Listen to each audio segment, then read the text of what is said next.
Boa noite, irmãos. Vamos abrir a Bíblia na primeira carta aos Coríntios, capítulo 5. Hoje nós vamos falar um pouco sobre um assunto que geralmente pastores e as igrejas não têm abordado. Falar um pouquinho sobre disciplina eclesiástica. Primeira carta de Paulo aos Coríntios, capítulo 5, diz assim: geralmente, se ouve que há entre vós imoralidade e imoralidade tal, como nem mesmo entre os gentios, isto é, haver quem se atreva a possuir a mulher de seu próprio pai. E, contudo, andais vós ensoberbecidos, e não chegastes a lamentar, para que fosse tirado do vosso meio quem tamanho ultraje praticou? Eu, na verdade, ainda que ausente em pessoa, mas presente em espírito, já sentenciei, como se estivesse presente, que o autor de tal infâmia seja, em nome do Senhor Jesus, reunidos vós e o meu espírito, com o poder de Jesus, nosso Senhor, entregue a Satanás para a destruição da carne, a fim de que o espírito seja salvo no dia do Senhor Jesus. Não é boa a vossa jactância. Não sabeis que um pouco de fermento leveda toda a massa? Lançai fora o velho fermento, para que sejais nova massa, como sois de fato sem fermento. Pois também Cristo, nosso Cordeiro Pascal, foi imolado. Por isso, celebremos a festa não com o velho fermento, nem com o fermento da maldade e da malícia, e sim com os asmos da sinceridade e da verdade. Já em carta vos escrevi que não vos associeis com os impuros. Refiro-me com isto não propriamente aos impuros deste mundo, ou aos avarentos, ou roubadores, ou idólatras, pois, neste caso, terias de sair do mundo. Mas, agora, vos escrevo que não vos associeis com alguém que, dizendo-se irmão, for impuro, ou avarento, ou idólatra, ou maldizente, ou beberrão, ou roubador. Com esse tal, nem ainda comais. Pois com que direito haveria eu de julgar os de fora? Não julgais vós os de dentro? Os de fora, porém, Deus os julgará. Expulsai, pois, de entre vós o malfeitor. Pedi ao irmão Guilherme que ore nesse momento.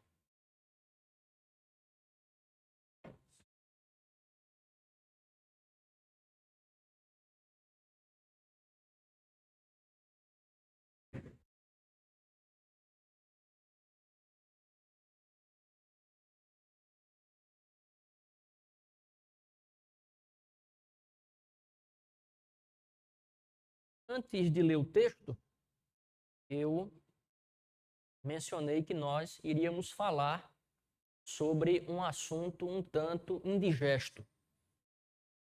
Um assunto que tanto pastores quanto conselhos têm evitado abordá-lo.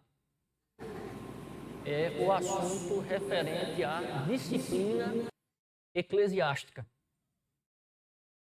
E por que tem havido essa recusa, esse temor excessivo, essa negação em se tratar de tal assunto? Se nós temos aprendido que a disciplina, ela de alguma maneira serve de termômetro para que nós possamos aferir a idoneidade de uma igreja ou não. Por que o temor em tratar algo ou abordar um assunto que tanto no Antigo Testamento quanto no Novo Testamento superabundam as exortações para que a igreja do Senhor, para que o povo do Senhor, ele seja conduzido de tal forma a viver uma vida de retidão, de integridade, e em não vivendo, que estes sejam corrigidos, que estes sejam disciplinados. Eu tributo duas causas para que muitas igrejas e conselhos eles se recusem a abordar o tema da disciplina eclesiástica. Paulo vai dizer a Timóteo que nos últimos dias as pessoas não suportariam a sã doutrina. Então, existe por parte de alguns uma recusa, uma repulsa em relação à doutrina apostólica. E quer eles queiram, quer não, o tema da disciplina eclesiástica, ele faz parte da doutrina apostólica e ele deve ser ensinado e exercido na prática. A segunda razão que eu tributo para que as pessoas recusem a disciplina eclesiástica tem a ver com o nosso tempo. Esse tempo que muitos vão chamar de modernidade líquida. Eu gosto muito de uma frase do Anton Giddens, quando o sociólogo britânico ele vai falar da modernidade avançada, da hipermodernidade. E nessa modernidade avançada, de alguma maneira, as pessoas abominam a autoridade. Elas não querem estar debaixo de uma autoridade, elas não querem ser confrontadas. Então, justamente por esse desejo de emancipação, é mais ou menos assim, eu vivo a vida da forma que quero. Inclusive na experiência da fé, eu vivo a fé à minha maneira. As pessoas vão desenvolvendo uma certa ojeriza em relação à autoridade. Mas isso é muito estranho, porque no dia em que a pessoa faz a sua pública profissão de fé, os irmãos hão de recordar, uma das perguntas que nós dirigimos àquelas pessoas, aos professantes, é se ela promete se submeter ao governo, à doutrina e à disciplina da igreja. E a pessoa afirmativamente diz assim, sim. O faz na presença de Deus, o faz diante de um ministro ordenado, o faz diante dos oficiais da igreja e o faz diante da igreja como um todo. Ou seja, na medida em que uma pessoa faz a sua pública profissão de fé, ela declara que ela vai se submeter, que ela vai se subordinar ao governo, à doutrina e também à disciplina que a igreja ela venha a impetrar.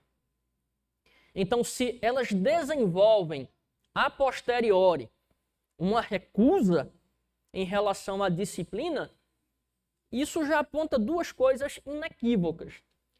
A falta de maturidade espiritual desta pessoa e um certo esquecimento em relação à profissão de fé que ela mesma fez. Agora, à luz do texto que nós lemos, nós vamos perceber que Paulo ele estava profundamente preocupado com esta igreja. Porque, por ocasião da sua segunda viagem missionária, ele esteve entre eles durante 1 ano e meio. Ele teve um convívio muito intenso. E pouco tempo depois, ele inicia toda uma série de correspondências com esta igreja, duas das quais se perderam. E pouco tempo depois da sua retirada, ele percebe que aquela igreja ela passou de um estado de discipulado, de crescimento, de até amadurecimento, para um estado de doença espiritual. Toda a carta ela é literalmente atravessada pelos mais variados problemas. E eu quero crer que os 2 capítulos mais terríveis dessa carta sejam o capítulo 5 e o capítulo 15. Porque no capítulo 5 nós temos um problema muito sério, que é um problema envolvendo um incesto. E no capítulo 15 é pior, porque havia um grupo dentro da igreja disseminando a ideia de que a ressurreição dos mortos não aconteceria. Olha quantos problemas Paulo teve que lidar numa única carta. Quase todo capítulo ele vai tratar de um problema. Aqui, o apóstolo Paulo, distante, eu partilho da ideia de que ele escreveu essa carta quando esteve em Éfeso, e ele vai escrever de maneira deliberativa. O discurso que ele vai transmitir para aquela igreja, ele tem o tom deliberativo. Ele tem o tom judicial, segundo a retórica de Aristóteles. E ele vai trazer ao conhecimento da liderança que ele já havia tomado conhecimento. E aqui nós já aprendemos uma primeira lição. Versículo 1 e versículo 2. É que a disciplina eclesiástica, ela afere a idoneidade de uma liderança ou não. Olha o que Paulo vai dizer aqui. Geralmente, se ouve que há entre vós imoralidade e imoralidade tal, como nem mesmo entre os gentios, isto é, haver quem se atreva a possuir a mulher do seu próprio pai. Aí vem o problema. E contudo, andais vós ensoberbecidos e não chegastes a lamentar para que fosse tirado do vosso meio quem tamanho ultraje praticou? Percebam a dramaticidade que Paulo ele coloca nessas palavras. Primeiro, Paulo diz que nunca ouviu que alguém houvesse possuído a mulher do seu próprio pai. Ele diz, não é apenas uma imoralidade, mas é uma imoralidade tamanha, vexatória, motivo de escárnio, motivo de escândalo. E ele diz mais, e vocês ainda andam ensoberbecidos? Os irmãos vão de lembrar que a jactância dos coríntios se dava numa dupla vertente. Em primeiro lugar, eles se consideravam pessoas muito espirituais. E por que eles se consideravam muito espirituais? O capítulo 1, o versículo 7 diz que nenhum dom faltava àquela igreja. Então, a superabundância de dons fazia com que eles, de alguma maneira, se ensoberbecessem, pudessem atribuir a si mesmos o título de pessoas espirituais. E Paulo diz aqui, olha, geralmente se ouve que há entre vós. E no versículo 2 ele diz, e não chegastes a lamentar para que fosse retirado? O que Paulo está dizendo aqui claramente para nós? A liderança da igreja de Corinto havia literalmente tapado os olhos, havia se silenciado e não havia tomado as providências cabíveis. Paulo, ao longo do capítulo, ele vai mostrar uma coisa muito importante. Não tem pecadinho nem pecadão. Como todos aqui sabem, o único pecado que se sobrepõe aos demais é a blasfêmia contra o Espírito Santo. Mas Paulo aqui, ele vai dizer o seguinte, não é lícito que uma liderança ela tome conhecimento de pecados vexatórios como esse e não tome a mínima providência. Ou seja, se a liderança ela foi estabelecida na igreja para dirimir as questões, para orientar, para pregar, para acompanhar, para discipular e para exercer jurisdição espiritual sobre a vida dos irmãos, é necessário que, em havendo o cometimento de pecados, a liderança tome as providências cabíveis. Aqui nós vemos uma liderança omissa, uma liderança covarde e uma liderança que demonstra uma completa ausência de amor para com o culpado. Eu prefiro chamar o responsável por tamanho ultraje. E também não havia o mínimo amor, a mínima preocupação com a pureza da igreja. Evidentemente, eu posso dizer isso, o presbítero Paulo pode confirmar, presbítero Hidalgo, não é nenhum prazer para o conselho da igreja disciplinar alguém. O conselho não tem prazer em chamar alguém na sala de reunião, tendo recebido uma denúncia ou uma queixa, para disciplinar.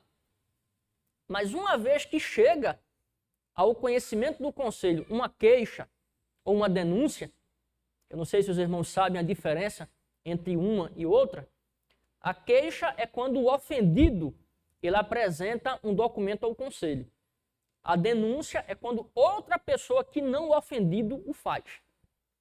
Mas chegando uma queixa ou uma denúncia, o conselho ele tem que procurar, no mínimo, se cercar daquelas informações, procurar investigar a natureza da queixa, da denúncia, a sua probidade, a sua improbidade e tomar as medidas cabíveis, porque como Paulo disse aqui, uma vez que eles conheciam o problema e era um problema público, essa expressão que Paulo usa aqui, imoralidade tal, denota que aquele fato ele já havia extrapolado, vamos colocar dessa forma, né, os 4 quadrantes da igreja.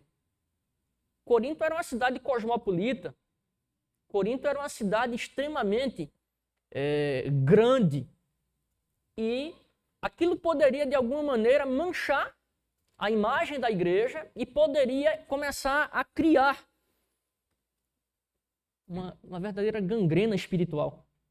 Porque eu tenho visto isso há muito tempo. A seguinte expressão, mas ele fez e ninguém tomou providência. Aí o outro faz também.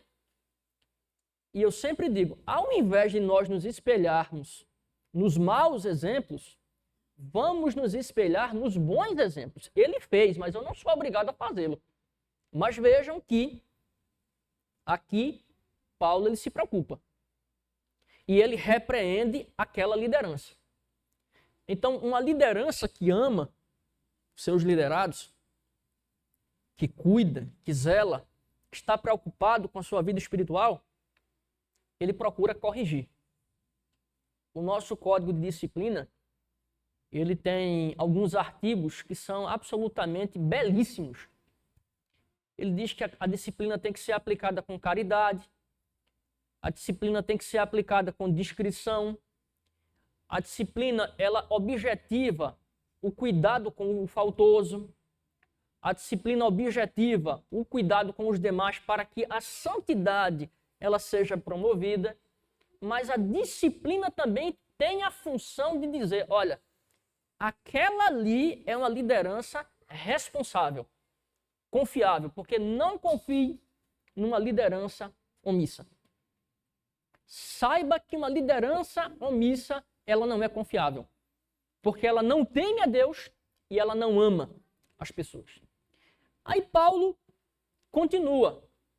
E ele vai dizer que a disciplina espiritual, ela serve para confrontar o faltoso. Ele diz, eu, na verdade, ainda que ausente em pessoa, mas presente em espírito, já sentenciei, como se estivesse presente, que o autor de tal infâmia seja, veja bem, em o nome do Senhor Jesus, reunidos vós e o meu espírito com o poder de Jesus nosso Senhor, entregue a Satanás para a destruição da carne, a fim de que o espírito seja salvo no dia do Senhor Jesus. Então vejam, o final do versículo 5, ele explica aquilo que é dito no verso 4 e no verso 3. Essa expressão aqui, entregue a Satanás, equivale ao que a gente chama hoje da disciplina por exclusão. Se você pegar o nosso código de disciplina, o artigo 9º, você vai ver lá, exortação, afastamento, exclusão e deposição.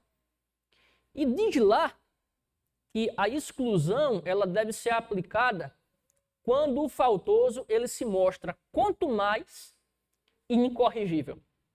Veja que Paulo vai usar aqui a expressão imoralidade tal, ele vai usar a expressão tamanho ultraje e ele vai usar a expressão tal infâmia.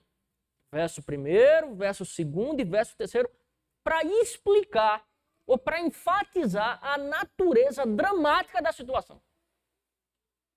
Para dizer assim, o absurdo está acontecendo e vocês não estão fazendo absolutamente nada.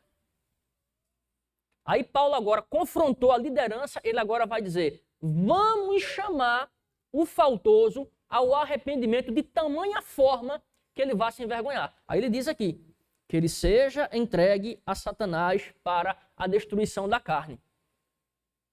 Como é que nós sabemos que o objetivo de Paulo não era apenas banir? Porque na cabeça de muitos, alguns podem pensar que Paulo estava mandando banir aquela pessoa. Não, Paulo estava dizendo que esse tipo de disciplina, essa modalidade disciplinar, era uma forma de confrontá-lo. Era uma forma de constrangê-lo. Era uma forma de chamá-lo ao arrependimento. Para que ele pudesse se envergonhar e ele pudesse retroceder. E aí ele vai dizer, eu, na verdade, ainda que ausente em pessoa. O que mostra a autoridade que Paulo tinha sobre aqueles irmãos. Mas presente em espírito. Ele usa a expressão aqui, já sentenciei.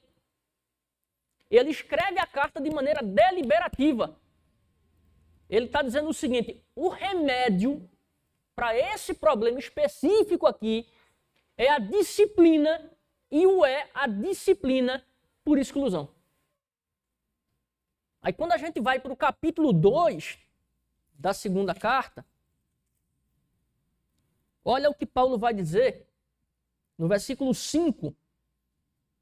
Ele diz, ora, se alguém causou tristeza, não o fez apenas a mim, mas, para que eu não seja demasiadamente áspero, digo que em parte a todos vós. Basta-lhe a punição pela maioria. De modo que devíeis, pelo contrário, perdoar-lhe e confortá-lo, para que não seja ele o mesmo consumido por excessiva tristeza. Pelo que vos rogo que confirmeis para com ele o vosso amor, e foi por isso também que vos escrevi, para ter prova de que em tudo sois obedientes. A quem perdoais alguma coisa, também eu perdoo, porque de fato o que tenho perdoado, se alguma coisa tenho perdoado por causa de vós, o fiz na presença de Cristo, para que Satanás não alcance vantagem sobre nós, pois não lhe ignoramos os desígnios. Então Paulo aqui, ele está mandando excluir aquele irmão como forma de confrontá-lo. E aí a gente percebe pela segunda carta que aquele constrangimento ele teve um resultado excelente. Porque, como diz o nosso código de disciplina, aquele pecador foi confrontado, ele foi constrangido, ele se arrependeu, ele confessou o seu pecado e ele abandonou aquela prática. E esse é o objetivo da disciplina eclesiástica. É que a pessoa ela possa dar um stop. Ela possa abandonar aquela prática pecaminosa e ela possa, de fato, olhar para a cruz de Cristo, onde nós encontramos perdão, reconciliação. Porque quando nós olhamos para a cruz, nós podemos ter a plena certeza. Cristo nos perdoa.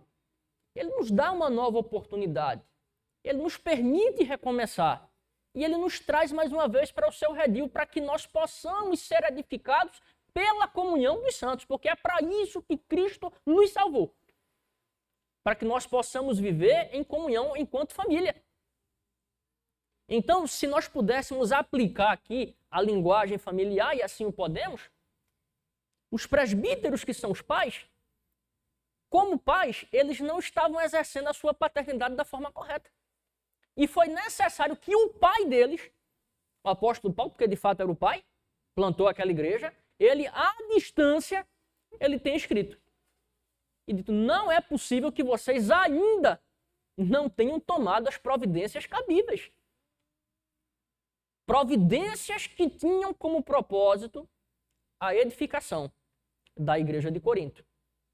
E vejam que o apóstolo Paulo ele é tão cristocêntrico na sua fala que ele vai dizer aqui, em nome do Senhor Jesus, ele vai dizer com o poder de Jesus, nosso Senhor, e ele vai dizer para que o espírito seja salvo no dia do Senhor.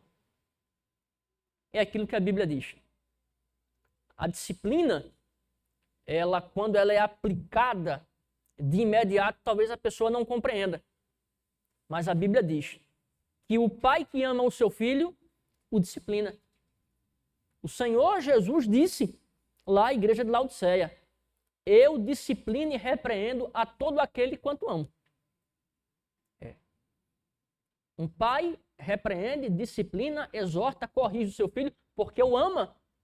E da mesma forma, a liderança da igreja. É necessário que o pecador ele tenha a consciência da sua responsabilidade. Ele cometeu uma falta. O pecado é denunciado, a liderança da igreja vai corrigi-lo. É necessário que ele se submeta, se arrependa e abandone aquelas práticas. Agora, o apóstolo Paulo, ele vai continuar falando sobre o confrontar o pecador, mas ao mesmo tempo, ele vai se apropriar de uma imagem, que é a imagem do fermento, e que de alguma maneira parece muito com aquilo que acontece com uma fruta podre. Se você pega uma fruta podre e você deixa ela próxima de outras frutas, aquelas outras frutas, elas vão apodrecer. Então, a ausência da disciplina eclesiástica pode criar precedentes. Olha o que Paulo vai dizer. Não é boa a vossa jactância. Não sabeis que um pouco de fermento leveda toda a massa? Lançai fora o velho fermento, para que sejais nova massa, como sois de fato sem fermento. Pois também Cristo, nosso Cordeiro Pascal, foi imolado. Por isso, celebremos a festa não com o velho fermento, nem com o fermento da maldade e da malícia, e sim com os asmos da sinceridade e da verdade. Então Paulo está dizendo o seguinte aqui, olha, esse infame, esse faltoso, esse pecador, esse indivíduo, a gente não pode nem chamar de cidadão, que cometeu o ultraje de se envolver com a mulher do seu pai. Eu já disse isso aqui. Eu tenho a plena convicção de que foi a mãe dele. Eu acho que Paulo usou aqui a mulher do seu pai como um eufemismo, porque ele disse que nem ainda entre os gentios ele ouviu que tal coisa acontecesse. Eu vou citar 2 exemplos. Paulo conhecia muito bem os cultos cananeus.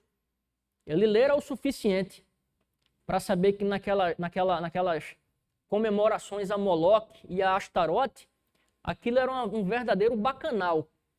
E ele viveu a cultura greco-romana, que tinha as Saturnálias, que tinha o culto a Baco. Ele disse que nem ainda entre os gentios ele ouviu que tal infâmia acontecesse. Eu só posso supor que era a mãe dele. E isso estava criando um precedente. Não deveria, mas cria. Infelizmente. Muitas pessoas, ao invés de olhar, se escandalizar, repugnar, abominar, rejeitar e não procurar imitar, eles começam a tomar aquilo como um ponto de partida. Se fulano faz e ninguém toma providência, eu também posso fazer. Se ele faz, por que eu não posso? Ele é membro da igreja, ela é membro da igreja, ninguém toma providência nenhuma. Então, esse tipo de precedente, ele é silenciado quando a liderança presente, a liderança ativa, a liderança responsável, a liderança amorosa e a liderança fiel à Escritura. Isso é uma questão de fidelidade à Escritura. Ela olha para aquele irmão, veja, ela não vai olhar para ele como o pior dos piores. Não, ela vai olhar para ele como Deus olha para ele, como um pecador, que precisa de correção. E vai dizer para ele, meu irmão, o senhor está suspenso da comunhão, conforme preceitua o Código de Disciplina. Os presbíteros da igreja conhecem. Pode ser um processo sumaríssimo, pode ser um processo sumário, pode ser um processo ordinário, vai depender muito do arrependimento, da confissão, porque lá no código também tem os atenuantes e agravantes. Por exemplo, para pastor não tem processo sumaríssimo. Não tem. Pastor não tem processo sumaríssimo. Está lá agravante, o conhecimento, a luz que recebeu, o conhecimento que receberam. E Paulo aqui está dizendo, é muito melhor tomar providências antes que esse mau exemplo ele contamine os demais. Antes que haja um processo, não sei se essa palavra existe em língua portuguesa, de gangrenação, de apodrecimento do rebanho, para que pecados semelhantes não venham a acontecer. Então, às vezes, a liderança, ela tem que fazer exatamente isso, se antecipar a males que poderão vir se providências não forem tomadas. Não foi para isso que Cristo constituiu a liderança na igreja? Os presbíteros da igreja, eles foram constituídos para que eles possam cuidar da noiva que pertence a Cristo. E parte desse cuidado envolve o trabalho da disciplina eclesiástica. E ele adverte aqui, cuidado com a jactância. É por isso que eu digo, uma liderança, ela deve estar sempre fazendo uma autocrítica. Em que temos falhado? Em que podemos melhorar? Qual deve ser o nosso foco nesse momento? A liderança deve observar essas coisas.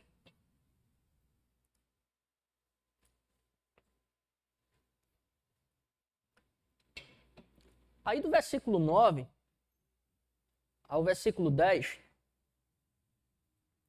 Paulo, ele parece mudar de assunto, mas ele não está mudando de assunto. Ele está apenas apontando alguns possíveis pecados que estavam acontecendo naquela igreja e que aquela liderança continuava de maneira inerte. Vejam, já em carta, mas qual carta? Se essa é a primeira? Não, essa é a segunda. Essa é a primeira canônica. Já em carta vos escrevi que não vos associeis com os impuros. Refiro-me com isto não propriamente aos impuros deste mundo, aos avarentos, ou roubadores, ou idólatras, pois neste caso terias de sair do mundo. Veja, Paulo está dizendo, olha, o que eles fazem lá não é problema nosso. O que eles praticam lá fora não diz respeito a nós. Nós já podemos esperar. O mundo tem o seu modo próprio de viver. Ele continua, mas agora vos escrevo o quê? Não vos associeis com alguém que dizendo-se, irmão. Olha só, dizendo-se. Paulo não está chamando nem de irmão. Dizendo-se. Vestindo-se. Vendendo a imagem. Se comportando como? Se introduzindo no vosso meio. For impuro, ou avarento, ou idólatra, ou maldizente, ou beberrão, ou roubador, com esse tal nem ainda comais. Pois com que direito haveria eu de julgar os de fora? Não julgais vós os de dentro? Os de fora, porém, Deus os julgará. Aí ele sentencia, expulsai, pois, de entre vós o malfeitor. Como é que a gente sabe que Paulo ele estava apontando possíveis pecados presentes na igreja de Corinto, à semelhança desse, e que eles não tomaram nenhuma medida, não tomaram nenhuma providência? Capítulo 6, versículos 8, 9 e 10, ele vai dizer, mas vós mesmos fazeis a injustiça e fazeis o dano, e isto aos próprios irmãos. Ou não sabeis que os injustos não herdarão o reino de Deus? Não vos enganeis. Nem impuros, nem idólatras, nem adúlteros, nem efeminados, nem sodomitas, nem ladrões, nem avarentos, nem bêbados, nem maldizentes, nem roubadores herdarão o reino de Deus. Tais fostes alguns de vós, mas vós vos lavastes, mas fostes santificados, mas fostes justificados em nome do Senhor Jesus Cristo e no Espírito do nosso Deus. Então, Paulo está dizendo aqui para eles, de maneira muito clara, o seguinte: abram os olhos. Abram os olhos.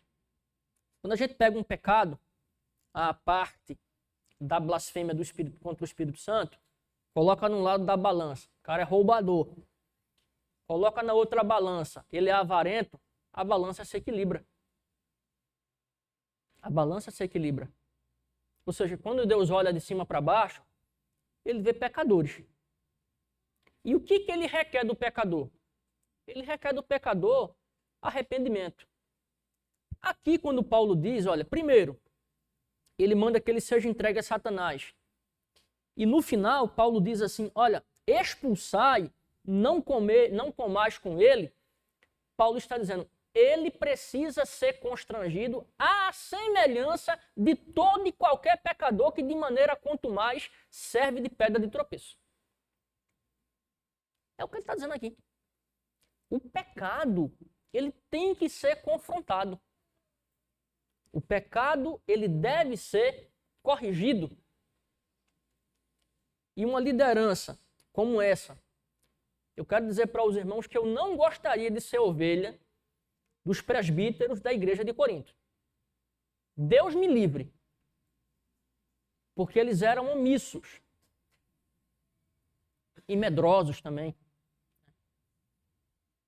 E foi necessário que Paulo, à distância, ele escrevesse esse capítulo justamente para chamá-los à razão, para despertá-los para o mal que estava se introduzindo no seio da igreja e eles não estavam tomando as devidas providências. Paulo é tão coerente que ele diz assim, olha, nós não temos o poder, nós não temos o arbítrio e nós não temos nenhuma legitimidade para julgar os de fora. Deus vai julgá-los.